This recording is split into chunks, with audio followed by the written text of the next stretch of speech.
Hello friends, I am Mohan Chaudhary. So today we are going to learn the poem Father Returning Home written by Dilip Chitre. Let's begin.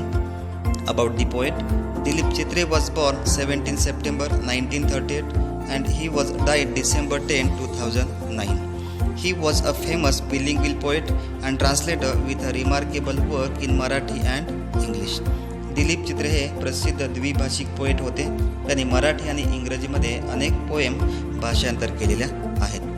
His versatile creativity expand to painting, filmmaking and his notable contribution as a magazine columnist. त्यांचं व्यक्तिमत्व अष्टपैलू होतं. विशेषतः त्यांनी चित्रकला, चित्रपट निर्माता, स्तंभलेखक इत्यादीमध्ये कामं केलेली होती. He received the prestigious Sahitya Academy Award both for poetry as well as for his well-known translation work says Tuka popular अभंगज by संत तुकाराम. दिलीप चित्रे यांना साहित्य अकादमी अवॉर्ड हा त्यांच्या कविता आणि तुकामने या अभंगाच्या भाषांतराला 1994 मध्ये मिळालेला आहे. He had started translation of literary work of saints in Marathi at the age of 60. वयाच्या 16व्या वर्षीपासून दिलीप चित्रे यांनी संतांचे अभंग मराठीमध्ये भाषांतर करण्याचं काम केलेलं होतं. Exile, alienation, self disintegration and death are observed to be the major themes of his work. Dilip Chitre यांच्या वर्कमध्ये एक्साईल, हद्दपार, एलिनेशन, दुरावलेपणा, परकीयपणा, सेल्फ डिसइंटिग्रेशन, स्वतःपासून वेगळं होणं, डेथ हे विषय त्याने आपल्या कवितेतून मांडलेले आहेत. Next one is about the poem. Father Returning Home by Dilip Chitre is probably the most famous poem by this Indian poet. It is an autobiographical poem where the poet shows the loneliness and world weariness of an old man in the modern society by depicting a picture of his own father returning home from work. Father returning home या कवितेमध्ये दिलीप चित्रे यांनी वडिलांची व्यथा मांडलेली आहे. पहिल्या स्टांजामध्ये वडील हे ऑफिसमधून रेल्वेमध्ये प्रवास करत असतानाचं वर्णन दिलीप चित्रे यांनी मांडलेलं आहे. दुसऱ्या स्टांजामध्ये वडील घरी असताना मुलं वडिलांशी कशा प्रकारे वागतात आणि हे वडील घरी कशा प्रकारे वेळ घालवतात याचं वर्णन दिलीप चित्रे यांनी दुसऱ्या स्टांजामध्ये केलेलं आहे. Now let's discuss about the poem Father Returning Home. My father travels on the late evening train, standing among silent commuters in the yellow light. Suburbs slide past his unseeing eyes. My father travels on the late evening train. माझे वडील कामावरून संध्याकाळी उशिरा रेल्वेने घराकडे प्रवास करतात. The father is traveling in a late evening train after finishing his work for the day. Late evening train may indicate how long the father works so that it regularly gets that late for him to return home. Standing among silent commuters in the yellow light. दररोज प्रवास करणारे लोकांच्या मध्ये रेल्वेच्या डब्यात पिवळ्या प्रकाशात वडील शांतपणे उभे असतात. या ठिकाणी वडिलांचा लोनलीनेस सांगितलेला आहे. The father is standing among the silent passengers in the yellow light inside the train compartment. This line is indicative of his suffering during the journey after working so hard. Suburbs slide past his unseeing eyes. Railway जशी पुढे धावते तसा उपनगराचा भाग मागे मागे सरतोय, पण त्या उपनगराकडे बघण्याची वडिलांची इच्छा होत नाही. The suburbs are sliding past the moving train. But the poet's father has no intention to look at those. He has seen those many times and finds nothing new or interesting in it. So the sliding landscape also adds to the sense of monotony. His shirts and pants are soggy and his black raincoat stained with mud and his bag stuffed with book is falling apart. पावसाळ्याचे दिवस आहेत म्हणून त्यांच्या shirt आणि pant पावसाने भिजलेली आहेत. त्यांच्या काळ्या रंगाचा रेनकोट चिखलाने माखलेला आहे. त्यांची बॅग पुस्तकांनी फुल भरलेली आहे. It was a rainy day. His father's dresses are all wet with the rain water and the black raincoat is damage with mud. The bag he was carrying was stuffed with books and he was struggling to handle it. His eyes, dim by age, fed homeward through the humid monsoon night.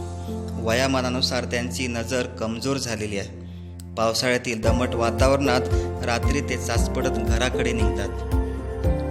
Poet gives us an impression of his father's age. His eyesight is dim by his old age. The father looks homeward with his low vision through the humid monsoon night. The gloomy atmosphere also adds to the dullness of his life. Now I can see him getting off the train, like a word drop from a long sentence. मी आता बघतोय की वडील रेल्वेच्या कंपार्टमेंटमधून उतरताना दिसतात. एखाद्या मोठ्या वाक्यातील एखादा शब्द जसा बाहेर पडतो तसं वडील रेल्वेच्या कंपार्टमेंटमधून बाहेर पडतात. थोडक्यात त्या कंपार्टमेंटमध्ये असणारे लोक आहेत, ह्या लोकांच्या दृष्टीने वडिलांची किंमत शून्य आहे. वडील त्या कंपार्टमेंटमध्ये असले काय किंवा नसले काय त्यांना काहीच फरक पडत नाही. The poet's father gets down from the train. Here, poet has used a fine simile in comparing his father to an unimportant word in a long sentence. He hurries across the length of the grey platform, crosses the railway line, enters the land. His chappals are sticky with mud, but he hurries onward. वडील करड्या रंगाचा platform घाईघाईने ओलांडतात. Railway line पार करून गलीतील रस्त्यानं आपल्या घराकडे निघतात. त्यांची चप्पल चिखलाने माखलेली आहे, तरीसुद्धा ते घाईघाईने घराकडे जाण्याचा प्रयत्न करतात. After getting off the train, the father hurries towards his home. He crosses the grey platform and the railway line and finally enters the lane. His sticky with mud chappal can't prevent him hurrying onward.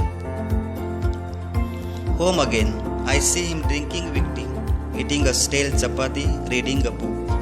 आता ते घरी पोहोचलेले आहेत. मी बघतोय की ते थंड झालेला चहा पित आहेत. जेवणासाठी घरच्यांनी शिळी चपाती दिलेली आहे. जेवण झाल्यावर ते पुस्तक वाचतात. खरं म्हणजे कामावरून माणूस घरी आल्यानंतर त्यांची इच्छा असते की गरम गरम चहा मिळाला पाहिजे, गरम गरम जेवण मिळालं पाहिजे. पण ह्या ठिकाणी वडिलांना गरम चहा मिळत नाही, गरम जेवण मिळत नाही. The poet says his father reaches home again like the other's day. Then he sees him drinking whiskey and eat a stale chapati. Nobody cares for him at home. He does not have any complaint with his whiskey or food. He rather concentrates on reading a book while having his food. He goes into the toilet to contemplate man's estrangement from a man-made world. ते आता टॉयलेटमध्ये जाऊन गहन विचार करतात की माणसाने बनवलेल्या जगात माणसाला किंमत राहिलेली नाही. The speaker's father goes into the toilet with a thought of how man become isolated from the man-made world. He comes out, he trembles at the sink, the cold water running over his brown hands. A few droplets cling to the graying hair on his wrist. टॉयलेटमधून बाहेर आल्यावर पेशींकडे थरथर करत जातात. थंडगार पाणी त्यांच्या तपकिरी रंगाच्या हातावर पडतं. त्या ठिकाणी ब्राऊन हँड्स इंडिकेट करतोय की त्यांचं वय झालेलं आहे. त्यांच्या हातावरील पांढऱ्या झालेल्या केसावर पाण्याचे थेंब चिकटून राहिलेले आहेत. The father comes out from the toilet and goes to wash hand at basin. The speaker observes him trembling might be due to his old age, the coldness of the water, and also the fearful thought of his isolation. A few drops of water clinging to the grey hairs on his wrist may have some greater implication. Water generally symbolize life, and grey hairs stand for his old age. His sullen children have often refused to share jokes and secrets with him. त्यांची वाईट स्वभावाची मुलं वडिलांशी मन मोकळेपणाने बोलत नाहीत. Joke secret वडिलांशी शेअर करत नाहीत.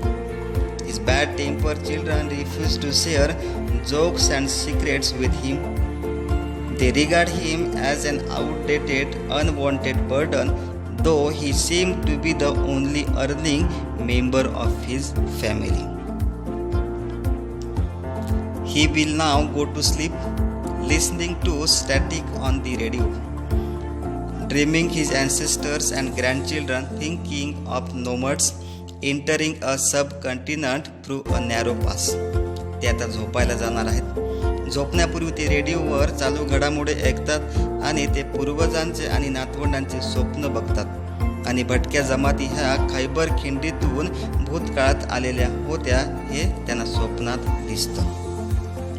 Here poet says that father is going to sleep and listening to the radio and thinking of many things like ancestors, his grandchildren, and of the Aryans, the people entering the Indian subcontinent through the Khyber Pass in the ancient time. Here poet mentioned the loneliness of father's life. ह्या ठिकाणी वडिलांची व्यथा मांडलेली आहे की वडिलांना घरच्यांच्या आठवणी येत नाहीत. जे प्रेझेंटमध्ये मुलं आहेत त्यांच्या आठवणी येत नाहीत, तर ॲन्सेस्टरच्या आठवणी येतात. ॲन्सेस्टरचं स्वप्न दिसतं. त्याचबरोबर जे ग्रँड चिल्ड्रन आहेत अजून ते अस्तित्वात नाही आहेत अशा लोकांच्या त्यांना आठवणी येत आहेत. का आठवणी येत आहेत? कारण जे घरचे लोक आहेत हे घरचे लोक त्यांच्याशी चांगलं वागत नाही आहेत. थोडक्यात माणसंच हे एकमेकांपासून दूर होत चाललेले आहेत. The theme of the poem: alienation, rootlessness, old age of the modern society, isolation, cultural identity, the generation gap, the future of individual in the city. Last one is homework. With the help of following points, write a poetic appreciation of the poem Father Returning Home. These points are about the poem, then poet, and the title. The theme, poetic style, the language, poetic devices used in the poem, special features, message, values, moral in the poem, and last one is your opinion about the poem.